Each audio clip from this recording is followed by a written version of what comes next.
Out here in the Aussie bush, a tiny koala joey named Kiki does something no one's ever seen before. With her mum, Cora, trapped and helpless, this little one takes a leap of courage, leaving the safety of her gum tree to seek help from humans. What happened next will melt your heart and show just how far a child's love can go, even in the wild. Queensland's late afternoon sun has a way of swallowing whole suburbs in a flood of amber, the kind of light that makes corrugated roofs blaze like hot tin and turns every gum tree into a pillar of copper fire. It was one of those days when the heat had pressed down since dawn. The bitumen in Brisbane's western streets still tacky under tires, the cicadas singing like an endless alarm clock. By 4 o'clock, the air was thick enough to taste of eucalyptus oil and dust. People in the city were ducking into air-conditioned shops, but just beyond the suburbs, where the bush reclaims the edges of football ovals and the smell of cut grass mixes with ironbark bark, another story was taking shape. In the spindly shade of an old eucalyptus, a young koala joey named Kiki clung to the rough trunk. She was small, barely more than a bundle of soft ash-gray fur with silvery tufts sprouting like little crowns around her rounded ears. Her black button nose shone like polished leather, and her eyes, dark and wide, carried the restless curiosity of youth. Still in her early months of independence, Kiki bore the faint smell of milk on her coat, a sign that her time in her mother's pouch was not long behind her. She was cautious by nature, quick to cling, yet possessed of an odd spark of daring that flared when fear pushed her too far.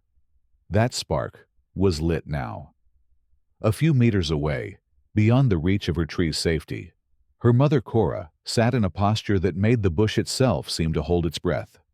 Cora was an older koala, broader in the shoulders, with a mottled coat where pale streaks cut across her darker back. A small scar above her right eye told of a storm years earlier, when a falling branch had glanced her face. Normally, Cora's movements were steady, deliberate, with a patience born of decades of climbing and feeding. But on this afternoon, she was trapped. Her right forepaw snarled in the sagging mesh of a forgotten football net at the edge of an abandoned school oval. Each attempt to free herself had drawn the synthetic strands tighter, biting into fur and skin. Now she sat, chest pressed low, nostrils flaring with shallow breaths, trembling with the effort to hold still against the sting of every pulse. A thread of dried blood stained the fur near her wrist. Cora tried again to twist free, and the net rasped cruelly. She let out a low grunt, deep and pained, a sound that carried enough urgency to shake Kiki's little body. The joey blinked, claws scraping bark, her small chest fluttering. Instinct told her to stay hidden, but something older than instinct, love, or something close to it, pushed her downward. Clinging, slipping, tumbling, she landed in the ochre dust with a small puff. The ground was foreign underfoot, hot and prickled with dry grass. She hesitated only a heartbeat, then began to shuffle forward, awkward but determined. The service track beyond the oval smelled of oil and gravel. This was where the world of humans occasionally brushed against the bush. And it was here that salvation arrived in the shape of an old, white ute rumbling up the track, tires crunching over stones, throwing up a tail of dust that caught the dying light. At the wheel was Jack Lawson. Jack was 31, lean from years of farm work and repair jobs across Queensland's scattered towns. He stood just above average height, but his wiry frame and long stride made him seem taller when he walked. His face was sun-creased at the corners, his jawline angular, and set in a way that suggested a lifetime of meeting things head-on. A faint scar traced his brow, earned during a brutal footy match in his teens, that had ended a promising athletic career and left him with a permanent reminder of fragility. The scar had sobered him, pulling a boy's bravado into a man's quiet steadiness. He kept a day's worth of stubble on his jaw, not unkempt, but the kind that spoke of mornings too early for vanity. Those who knew him described him as reserved, yet dependable. The bloke who said less than most, but turned up first when the fences went down in a storm. Beside him, in the passenger seat, was Claire Mitchell. At 28, she carried herself with the easy confidence of someone who had survived both city hospitals and the bush's unpredictability. She was tall and wiry, her shoulders narrow, but her posture upright, giving her a kind of long-limbed grace. Her hair was auburn, tied back in a ponytail that bounced against her sun-tanned neck, freckles scattered across her nose and cheeks like flecks of red soil. Her eyes were a bright hazel, quick to widen with empathy, and quicker still to narrow when something needed fixing. Claire had once worked as a nurse in a crowded Brisbane emergency ward, a place that taught her speed and calm under pressure, but drained her spirit. Burnout had driven her to change course. Now she trained with wildlife rescue groups, channeling that old compassion into creatures who couldn't speak for themselves. People often called her practical, but beneath that practicality ran a deep well of tenderness. Jack and Claire were out this afternoon, checking fences along the edge of the bush, where kangaroos often snagged themselves, and where stray dogs sometimes prowled. Jack sipped lukewarm tea from a flask and grimaced at the taste, just as he rounded a bend. And then he saw it. A joey, right in the middle of the track, planted like a furry roadblock, no bigger than a house cat. Jack braked sharply, gravel scattering under the tires. Claire grabbed the dashboard, her eyebrows leaping. "You're seeing this, yeah?" she said, voice pitched somewhere between shock and amusement. "I'm seeing it," Jack replied, easing the ute into neutral. "A koala out on the deck at this hour? That's not right." The ute idled, coughing softly, as Kiki stood her ground. Her tiny frame quivered, but her eyes shone with urgency. She let out a short, churring call, the sound koala mothers and joeys make to keep contact in thick trees. Claire slowly opened her door, careful not to startle. She crouched low, her long frame folding neatly, and extended a hand, palm sideways, voice soft and lilting. "Hey, little bub," she murmured, slipping into the sing-song tone Australians use with the skittish. "What's a sweetheart like you doing down here?" Up close, she could see the sheen of sweat on Kiki's fur, the frantic flutter of her sides. Suddenly, Kiki darted forward, gripped the cuff of Claire's work shirt with surprising strength, tugged twice, then let go and scampered a few paces down the track.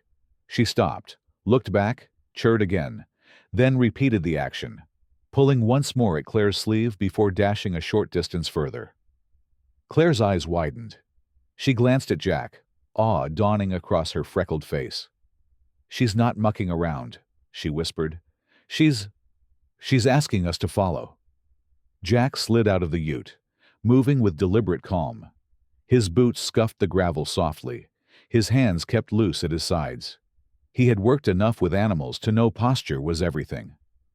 "All right, little mate," he said in that flat, clipped Australian way, his voice low and even. "Show us what's wrong." Kiki bounced ahead, awkward but insistent, pausing every few meters to be sure they were still coming. Claire rose and followed, her stride long and certain, while Jack grabbed a small first aid kit and a pair of compact bolt cutters he kept behind the seat, tools of habit in country life. The track narrowed through bottlebrush scrub, then opened into the chain-link fence around the old oval. The grass beyond was yellowed, dotted with stubborn green, and at the base of the leaning goalpost sagged the net. And caught in that net, forepaw twisted cruelly, sat Cora. Her fur was matted with dust, the scar above her brow drawn taut with pain. She froze as the humans approached, assessing with those wide, dark eyes whether they were threat or salvation. Kiki dashed to her side, pressing her tiny body against her mother's flank, churring frantically. Claire halted 2 paces short, angled her body sideways, her nurse's instincts marrying with her wildlife training. "Hey, Mama," she said softly, voice steady. "We see you. We'll take it slow." Jack crouched, the scar on his brow shadowed by his stubble, eyes locked on the cruel bite of nylon around Cora's paw. He exhaled through his nose. "It's cutting deep." If she fights, it'll tear worse. Claire's tone held a quiet awe as she looked at Kiki. She brought us here, she whispered, almost reverent.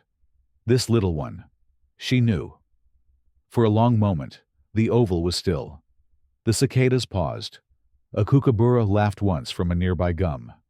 Cora's chest heaved, her gaze shifting between her Joey and the humans crouched low, open-handed, murmuring softly. Something ancient flickered in that gaze, something like surrender. Jack met Claire's eyes, the cutters resting on his knee, and nodded. "We'll help her," he said. And with that, the line between chance encounter and deliberate rescue was drawn. The Joey had asked. The humans had answered. The work would begin in the next breath. But for now, the world held still on the cusp of trust. The oval lay in a shallow dip beyond the chain-link fence, its yellowed grass washed in silver by a restless moon. The goalposts leaned a fraction, their chipped paint catching the light, and the net sagged in tired folds that whispered each time the breeze shifted. Insects droned in an endless chorus, and somewhere in the gums, a nightjar called. It was not a place meant for comfort.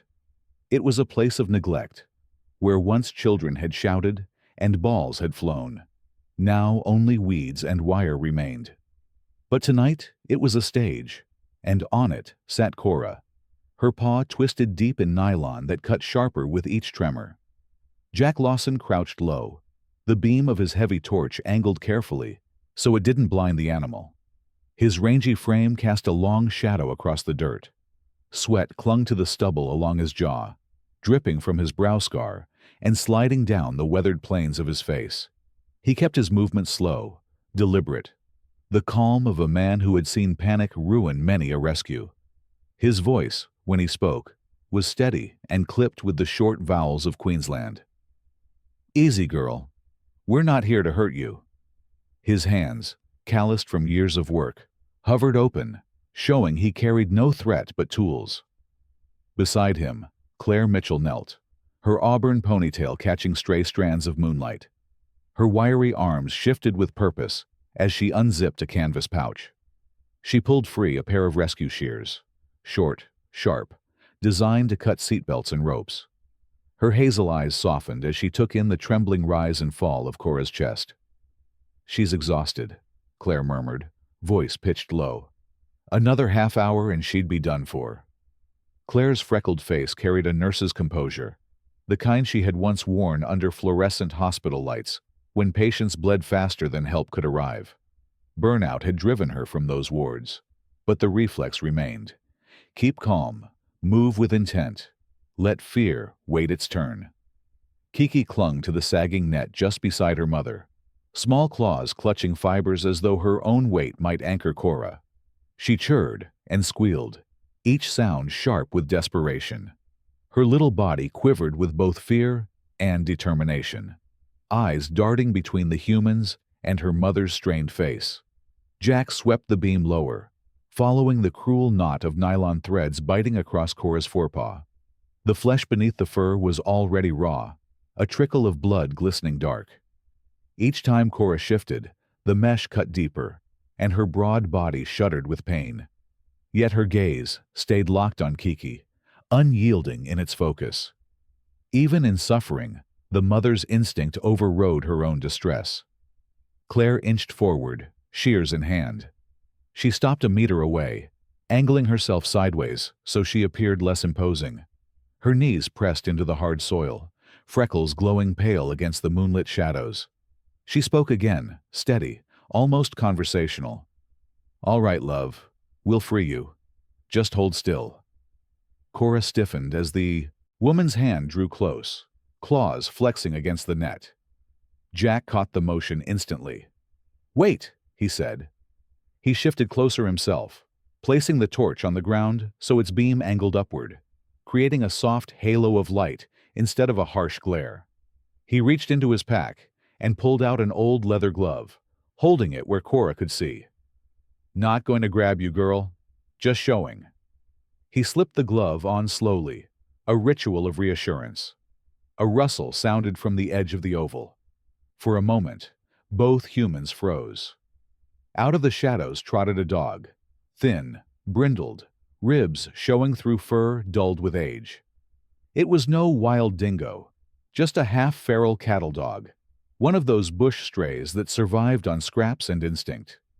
The dog paused, head tilted, eyes reflecting green in the torchlight.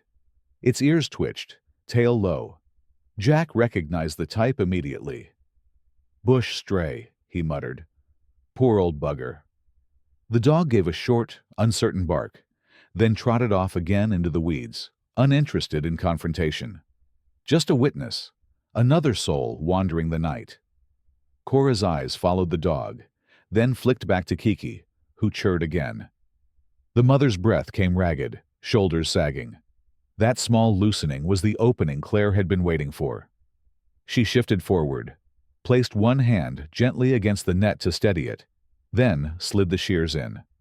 Nylon pressed tight across fur and skin, but with two quick squeezes, the first strands parted with a soft snap. Cora jerked at the sensation, and Kiki squealed louder, but Jack leaned in, his voice a calm anchor. "Steady, girl. We're here, nearly done." Claire cut another knot, then another. Each snip released a fraction of pressure. She could feel her own heart hammering, could hear the cicadas louder than before, as though the bush itself leaned closer to watch. Sweat traced down her temple, but her hands remained precise, controlled. Years of urgent triage had taught her to work through trembling muscles. The last thread was the cruelest, wrapped tight into Cora's fur. Claire's freckled brow furrowed as she angled the shears delicately. She pressed closer, her auburn hair slipping loose across her cheek. The shears clicked once, and suddenly the paw sprang free. Cora collapsed sideways, the sudden release stealing what little strength she had left. She lay in the dirt, chest heaving, eyes still fixed on her child. Kiki flung herself against her mother's side, tiny claws scrabbling at her fur, churring frantically as if to stitch her back into the world. Claire sat back on her heels, exhaling a long breath. She reached out, her slim hand brushing softly across Kiki's trembling back. "You did it, sweetheart," she whispered. "You brought us here. You saved her." Jack gathered the torch again, angling it to check Cora's paw. The cut was shallow, but angry, raw, and swollen. He pulled a small antiseptic wipe from the kit, holding it ready. "We'll need to treat this," he said quietly, though he knew they could only do so much in the field. He hesitated, not wanting to provoke panic again.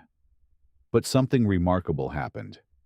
Cora, still prone and weak, shifted her head just enough to meet Claire's eyes. And in that gaze was no longer only fear, but a flicker of understanding. Her paw twitched, and she allowed Claire's touch against her fur, brief and feather-light. Claire's throat tightened. The connection between woman and animal, forged under the moon and the drone of insects, felt like a sacred acknowledgement. Jack knelt closer, the scar across his brow catching the torchlight. He had known plenty of rescues. Kangaroos tangled in barbed wire, calves fallen in gullies. But this was different. This was not just survival. This was a plea answered, a bridge built by a baby's courage. The oval was silent now, the cicadas pausing, the nightjar holding its call. In that stillness, Kiki clung tighter to her mother. Claire stroked the trembling Joey with infinite gentleness, and Jack nodded once, sealing the moment with the quiet conviction of a man who knew he had stepped into something rare. The rescue was complete. The night, for a heartbeat, felt holy. The road that wound away from the abandoned oval was little more than a dust track, bordered on one side by bottlebrush scrub, and on the other by the dark silhouette of eucalyptus trees swaying under the restless moon. Jack Lawson guided Claire Mitchell carefully along the rutted path, the torchlight sweeping arcs across the ground, catching the flash of pale bark, the glint of Spider's eyes, the curve of Cora's back as she shuffled slowly, Kiki clinging to her side. The bush had gone quiet after the rescue, as if holding its breath, cicadas fading to silence, replaced by the occasional screech of a distant possum. The heat of the day still clung to the soil, rising in waves that carried the metallic tang of dust and the faint musk of wallabies. Jack's broad shoulders were taut. His shirt stuck to his skin. The scar across his brow deepened by shadow. He kept a steady eye on the ground ahead, but his ears were pricked for every rustle. Claire, wiry and long-limbed, moved with a grace earned through years of trekking between hospital wards and now through scrubland rescues. Her auburn hair had pulled loose from its ponytail, strands sticking damply against her freckled cheek, and she held the torch in her narrow hands like a weapon, ready to swing light where it was most needed. She glanced often at Cora, her hazel eyes full of both worry and determination, whispering gentle encouragement in the sing-song rhythm that Australians instinctively use with frightened creatures. Cora limped heavily, her freed paw still raw and throbbing, yet she refused to falter with Kiki pressed against her side. The joey clung with small claws, eyes wide and black with the residue of fear. Every few steps she chirred, a sound both reassuring to her mother and demanding reassurance in return. The night's silver light threw their shadows long across the dirt, stretching them into fragile giants. Then the sound came, a low, mournful howl that threaded through the trees and froze the small party mid-step. It rose and fell with the rhythm of hunger, the voice of something that belonged to the wild heart of Australia. Claire stiffened, her tall frame tightening like a drawn bow. "That's no stray," she whispered. Jack narrowed his eyes, instinctively shifting his weight onto the balls of his feet, scanning the scrub. "Dingo," he said flatly. His voice carried no panic, only recognition, but his jaw clenched, scar catching the moonlight. Out from the shadow stepped Waru, a full-grown dingo, lean yet powerful, his coat a dusty gold mottled with streaks of darker tan. His ears stood erect, sharp triangles against the night, and his eyes glowed a feral amber green when the torch beam swept across them. Waru moved with a predator's grace, body low to the ground, muscles rippling under a coat that bore the scars of countless hunts. His muzzle was narrow, tipped with a black nose that twitched at the scent of sweat, blood, and fear. He was no pup. He carried the wisdom of the scrub, a creature shaped by hunger and survival. His ribs showed faintly, not from weakness, but from the leanness of a wild life. Jack's history with animals ran deep, but he had never underestimated a dingo. He knew too many stories of sheep torn in paddocks, of dingoes slipping through fences like ghosts. He bent down quickly, his long fingers closing around a jagged stone, and hurled it with measured force toward the earth near Waru's paws. The stone struck dirt with a sharp crack, spraying grit. Waru halted, head cocked, unblinking.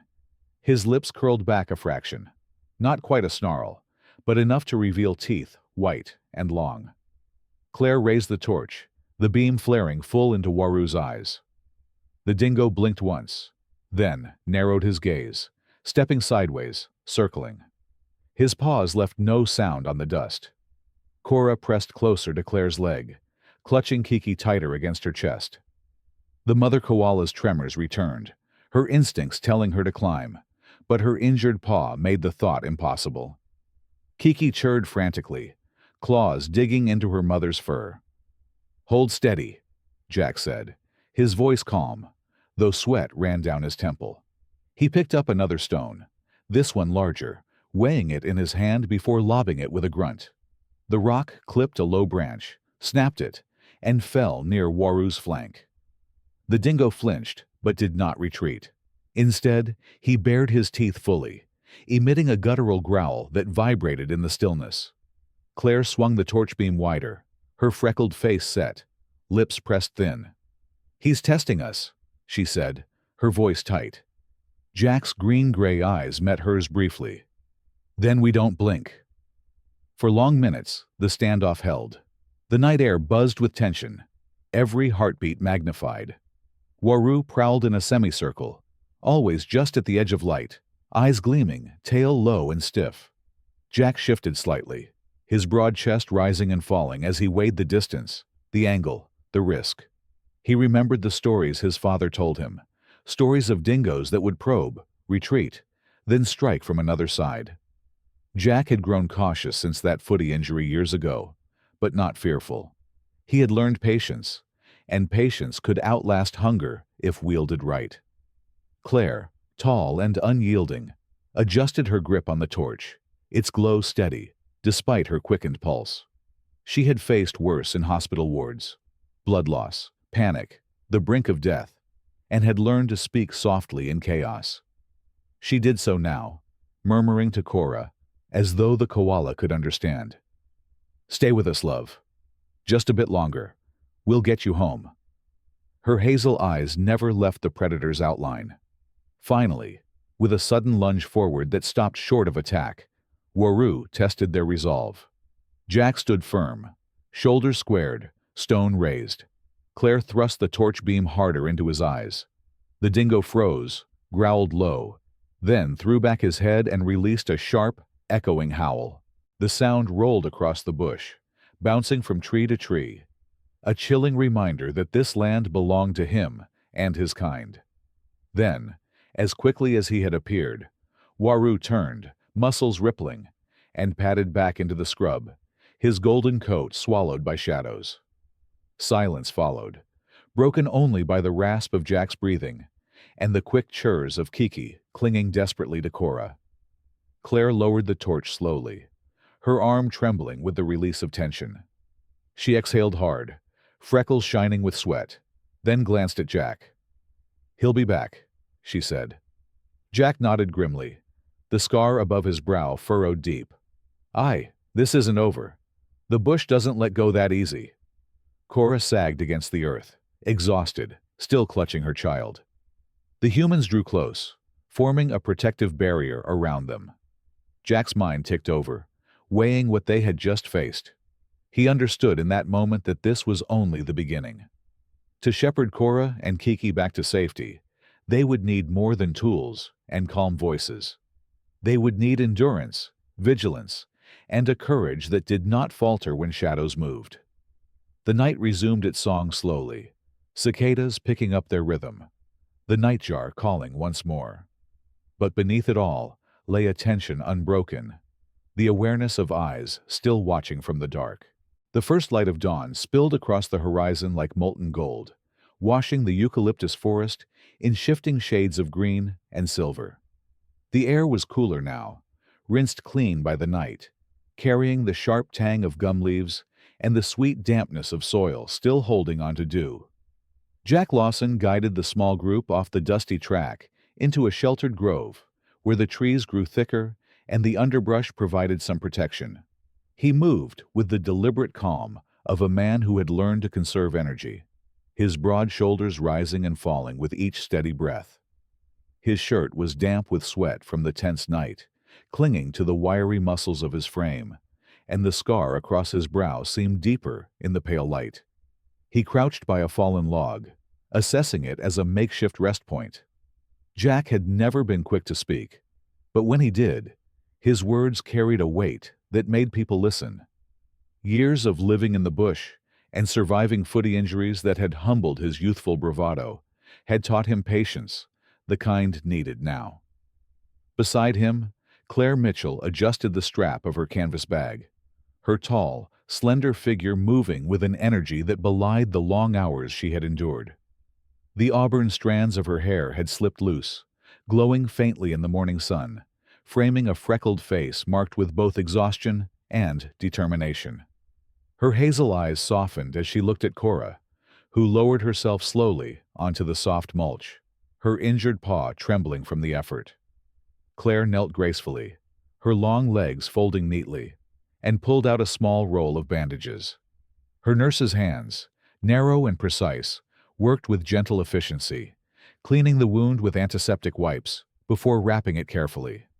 She murmured to the koala mother in that same steady voice she had once used on frantic patients, soothing, calm, and sure. Kiki clung tightly to her mother, her small body pressed into the safety of Cora's fur. The joey's dark eyes blinked in the soft light, still wide with lingering fear, but now showing a spark of relief. She chirred faintly as Claire's careful fingers worked.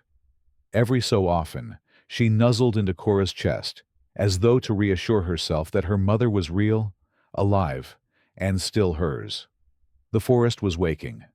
Magpies called in liquid notes from high branches, and the sudden raucous laughter of kookaburras broke across the canopy. A whole group of them swept in, their wings a blur of brown and white as they landed on a nearby branch. Their laughter echoed, wild and mocking, yet somehow joyous, as though the bush itself had decided to celebrate survival. Claire lifted her head at the sound and smiled, freckles deepening. "They sound like they're laughing at us," she said softly. Jack tilted his head, gray-green eyes narrowing at the noisy birds. "Or cheering us on," he replied in his dry way. As if drawn by the commotion, another presence stepped into the grove. Out from the tall grass bounded a kangaroo, Mother, her powerful hind legs propelling her with grace across the clearing. Her coat was a warm, russet brown, smooth and sleek, her muscles taut beneath the fur. She carried herself with a calm dignity, but her large dark eyes flicked with curiosity. In her pouch wriggled a small joey, its tiny head poking out, ears twitching with interest. This was Matilda, an old survivor of the bush, with a scarred tail from past fights and the cautious wisdom of a mother who had defended her young more than once. She paused a few meters away, the joey, Bindi, blinking wide-eyed at the scene, its fur a softer shade than its mother's, its tiny nose twitching. Kiki spotted Bindi and gave a small chirr, pressing her paw against Cora's fur. Bindi tilted his head as if listening, then wriggled further out of the pouch, curiosity overcoming shyness. Matilda shifted slightly, but did not retreat. She was not a creature to waste energy on fear when instinct told her this was no threat. Jack lowered his eyes respectfully, understanding the silent communication of distance. Not long after, the brush behind the grove rustled again. A tall figure emerged, an emu, standing easily 2 meters high. Its long neck arched gracefully, the feathers shaggy and brown with a bluish sheen along its throat. This was Wara, an emu with piercing orange eyes that carried a sharp intelligence. Her legs, long and sinewy, ended in 3-toed feet built for speed, and she watched the humans and koalas from a distance, circling warily as though measuring their worth. She was cautious, but not timid, and her presence gave the clearing a surreal air, like a sentinel from some ancient dream. Near Wara's feet, a low shape moved. A wombat shuffled forward, its stocky body covered in thick brown fur, eyes small and dark under a broad forehead. This was Marlu, a wombat mother with a calm, steady gait, and the solid build of a creature that knew the earth's secrets. She lingered at the edge of the clearing, chewing softly on grass, but her eyes flicked often toward the humans, weighing them. Behind her, faint rustlings suggested the presence of young hidden in her burrow, not far off. The grove was no longer just a shelter. It had become a gathering. Claire looked around at the array of creatures. Kookaburras cackling overhead, the kangaroo mother and her joey standing poised, the emu circling, the wombat grazing. Her hazel eyes widened, awe washing over her freckled face. "It's like they're all here to see," she whispered. Jack, who rarely put much stock in symbolism, felt a shiver nonetheless. His scarred brow furrowed as he looked at Cora and Kiki, then at the wild assembly. "Bush has its way," he muttered. "Maybe they know." Cora, resting now with her bandaged paw cradled against her chest, breathed easier. Kiki shifted slightly, lifting her round head, and for the first time since the ordeal began, she gave a chirr that was light, almost playful. Bindi chirruped back, the small sound like an echo across species. For a brief moment, the harshness of the bush eased. The laughter of the kookaburras rolled like a hymn through the trees.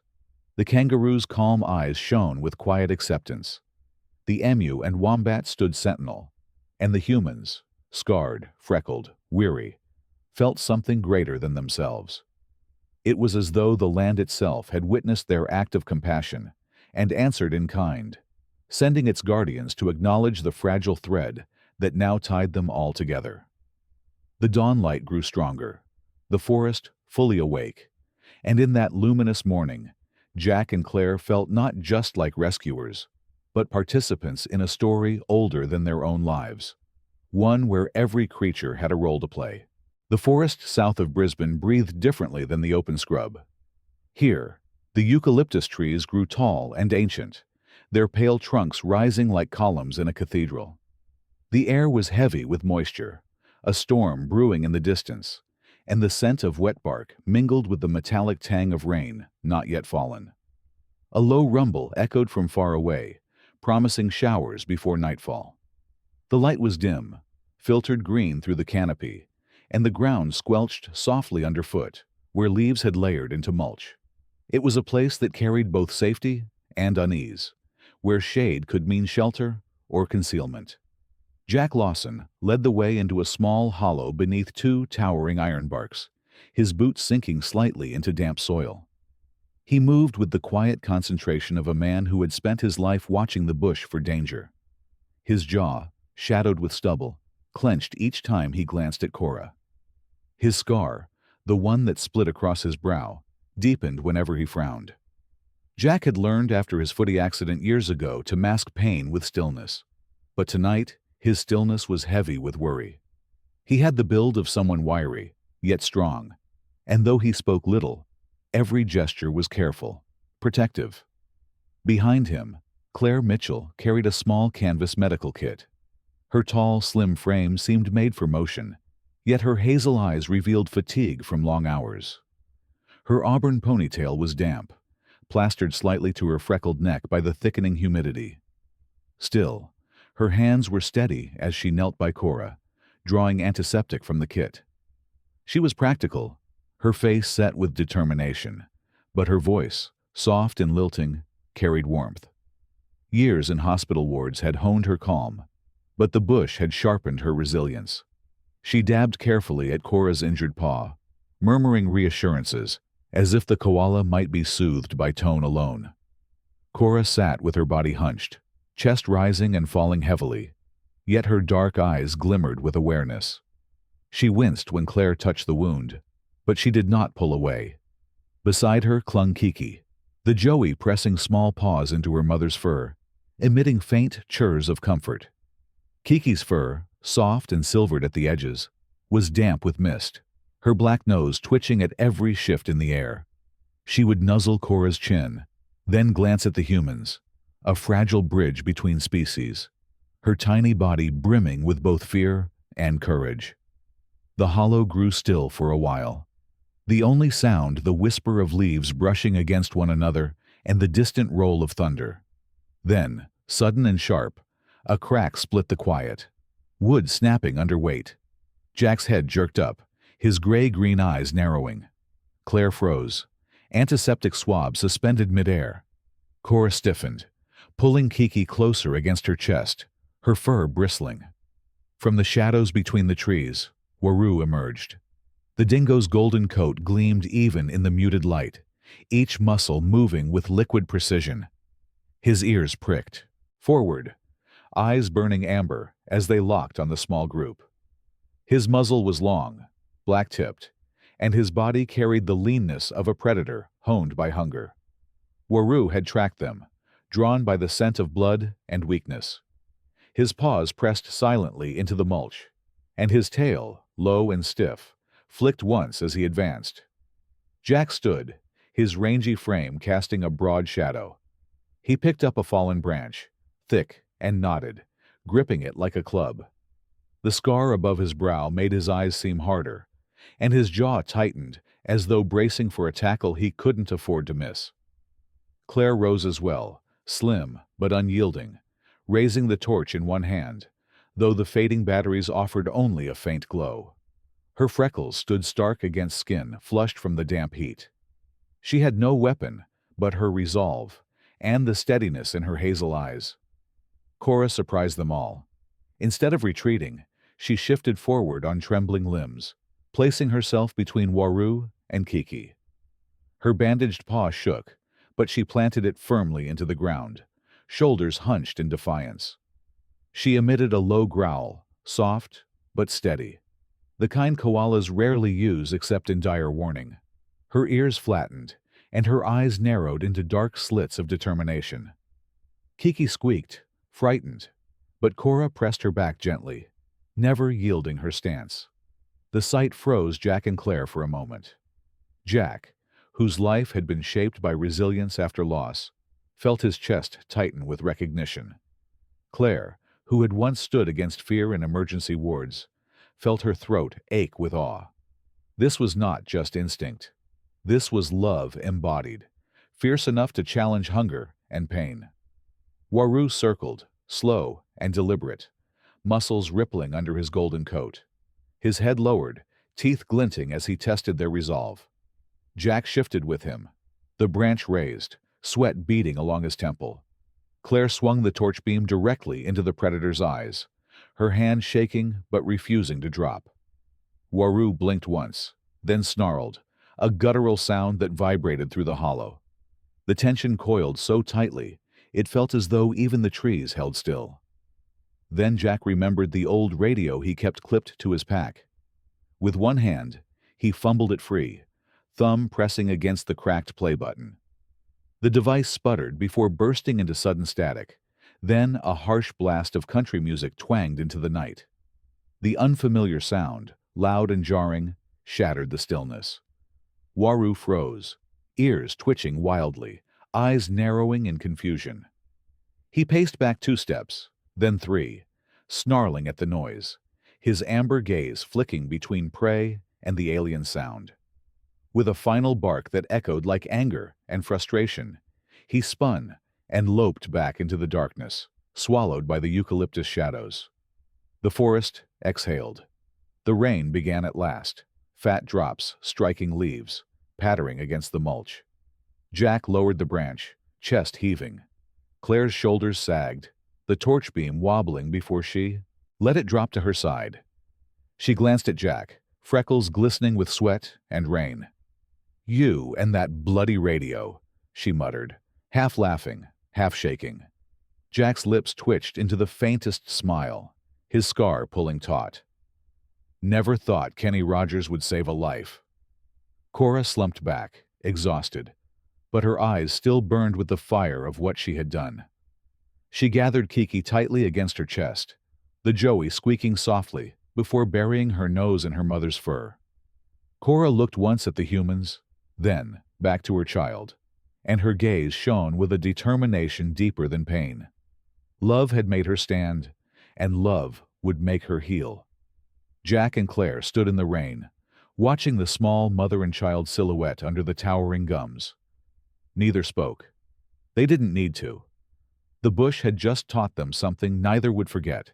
The heart of a mother could be stronger than fear, sharper than claws, louder than a predator's howl. Queensland's dawn rose slow but certain, painting the sky in blushes of pink and streaks of orange that spread like watercolors across the horizon.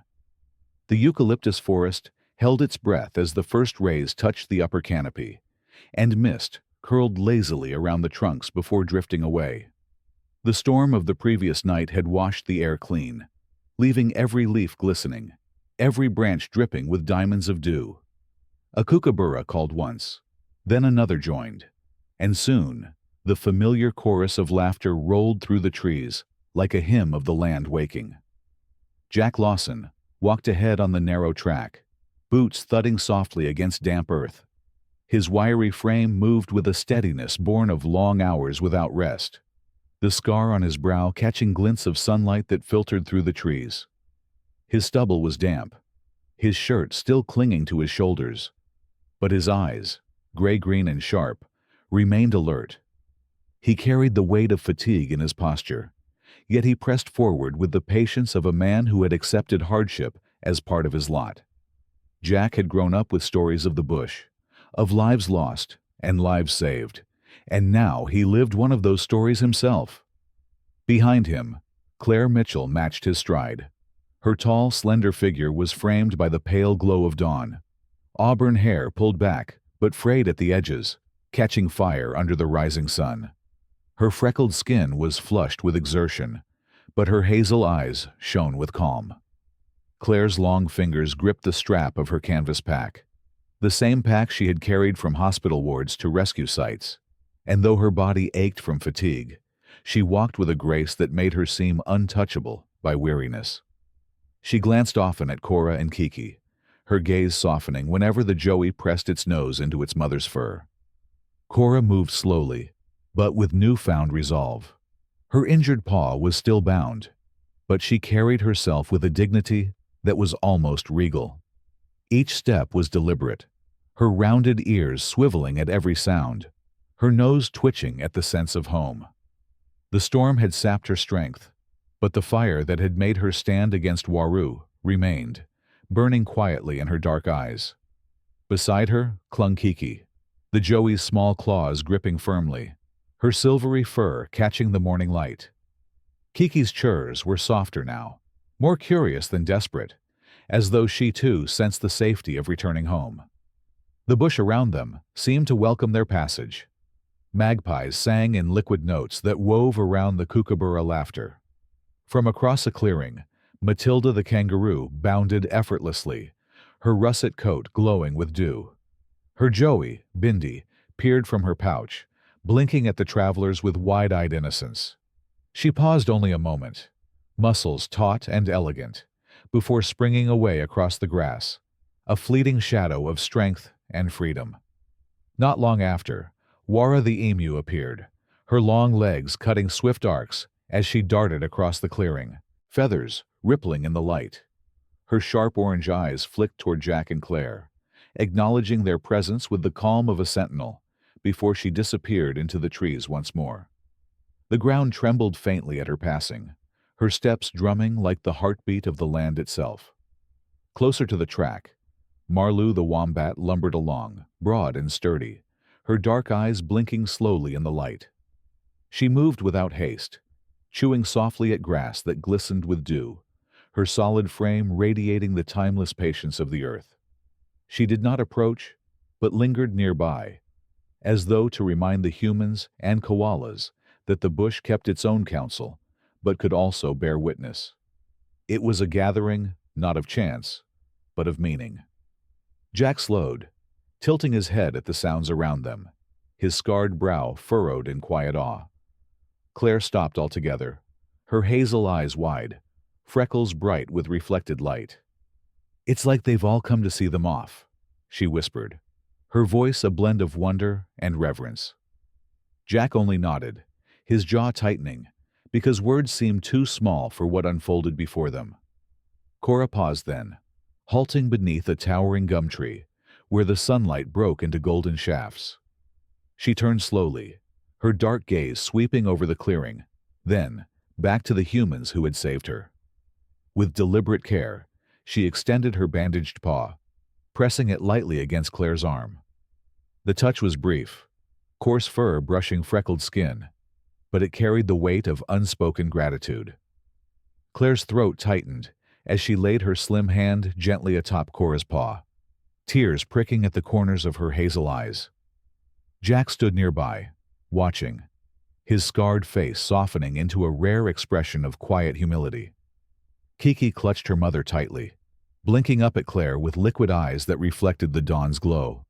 The joey's nose twitched once, before she buried her face in Cora's fur, her tiny body trembling not with fear now, but with relief.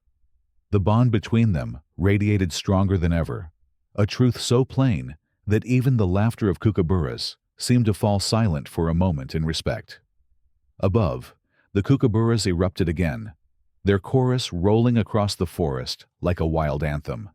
Kangaroo, emu, wombat, bird, all moving in synchrony, each voice and movement weaving into a larger whole. It was not chaos, but harmony, a rough and jubilant song of the bush, unpolished yet eternal. Jack and Claire stood amidst it, not as outsiders, but as part of the symphony, their own hearts beating in time with the land. As the sun climbed higher, the mist burned away, revealing the forest in full splendor. Cora shifted one last time, her eyes locking onto Claire's, then onto Jack's. She turned, guiding Kiki with her, and padded slowly deeper into the bush.